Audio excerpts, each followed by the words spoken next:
مصر وأسبانيا.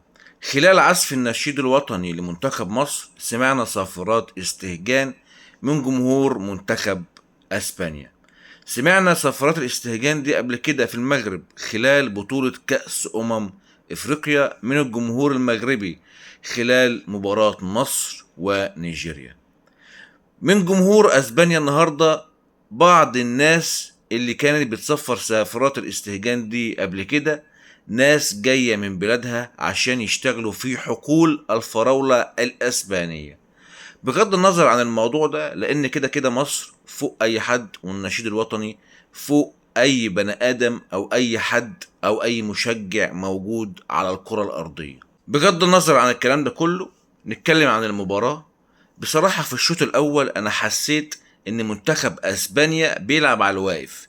اللعيبة خايفة تتصاب، عندهم دوري أسباني مشتعل، كل لاعب خايف إن هو يتصاب فما يشاركش مع منتخب أسبانيا في كأس العالم.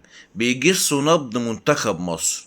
احنا ممكن نجيب جون في اي دقيقة ونكسب المباراة، لان المباراة برضو مهمة بالنسبة لهم عشان الرانكينج او التصنيف العالمي للمنتخبات. هم كانوا طبعا التصنيف الاول ورجعوا للتصنيف الثاني بعد فرنسا بسبب التعادل قدام منتخب مصر. ومنتخب مصر طلع درجتين او طلع نمرتين من 31 لكام ل 29 بعد التعادل مع منتخب اسبانيا. ففي الشوط الاول انا حسيت اللي انا قلته لكم ده، ان منتخب اسبانيا بيجس النبض، حاسين ان هم ممكن يجيبوا هدف في اي دقيقه ويخلصوا المباراه. كانت فرصه وحيده لمنتخب مصر في الشوط الاولاني لما مرموش شاط الكوره وجات في القايم. كانت شوطه حلوه جدا من مرموش، ولكن منتخب مصر في المباراة دي بيلعب على المرتدة. بصراحة المرتدة منتخب مصر ما لعبهاش أحسن حاجة، ما كانش بيلعبها بإتقان، لأن طبعا كابتن حسام حسن عايز يلاعب منتخبات كبيرة زي منتخب بلجيكا اللي معانا في المجموعة في كأس العالم. طبعا هو بيلاعب اسبانيا عشان اسبانيا تقريبا او قريبة من مستوى بلجيكا. وطبعا كابتن حسام حسن برضو عايز يلاعب فرق في المتناول زي منتخب مثلا زي منتخب السعودية اللي هو قريب من ايران ونيوزيلندا، لان كابتن حسام حسن عايز يجرب السيطرة والهجوم الشرس زي ما شفناه قدام منتخب السعودية، عشان الفرق اللي هي في المتناول في المجموعة زي إيران ونيوزيلندا. وأيضا عايز يجرب الهجمة المرتدة قدام الفرق القوية زي منتخب بلجيكا وأسبانيا. الشوط الثاني مدرب أسبانيا اداهم كلمتين، قال لهم يا جماعة احنا مش ينفع الأسلوب ده مع منتخب مصر.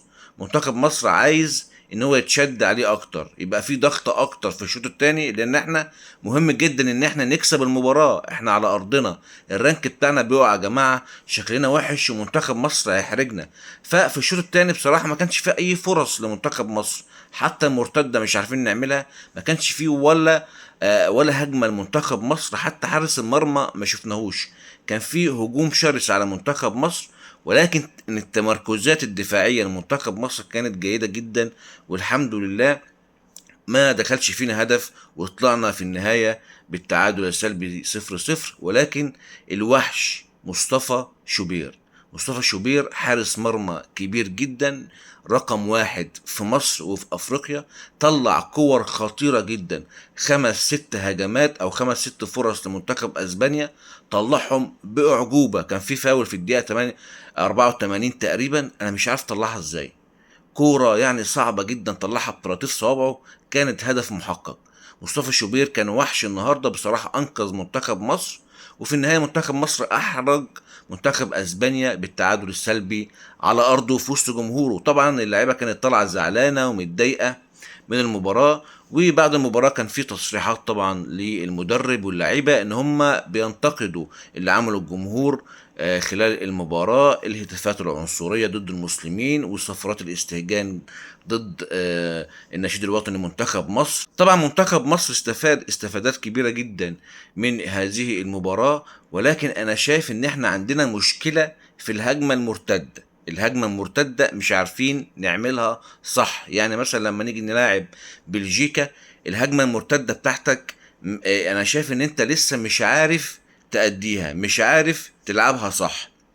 تمركزات دفاعية كويسة جيدة، ولكن مع الضغط الشديد طبعا في مباراة كأس العالم مع بلجيكا، يعني هيبقى في ضغط كبير جدا غير المباريات الودية. فانت ممكن ان انت اي غلطة يجي جون تخسر المباراة. فالهجم المرتد هو سلاحك الوحيد اللي انت مش عارف حتى الآن تستفيد بيه او تطبقه صح. مش عايزين ننسى برضو ان محمد صلاح ما كانش موجود في المباراة دي ولا المباراة بتاعة السعودية، فاعتقد ان محمد صلاح هيكون مفيد جدا في الهجمات المرتدة او في اسلوب الهجمات المرتدة قدام الفرق الكبيرة، لان انت عمرك ما هتفتح طبعا خطوطك او هتهاجم منتخب كبير زي بلجيكا او اسبانيا، فهتضطر ان انت تلعب على المرتدة. كل التوفيق لمنتخب مصر في المباراة القادمة ان شاء الله وفي كأس العالم. بصراحة اللعيبة كلها كانت رجالة النهاردة وقد المسؤولية.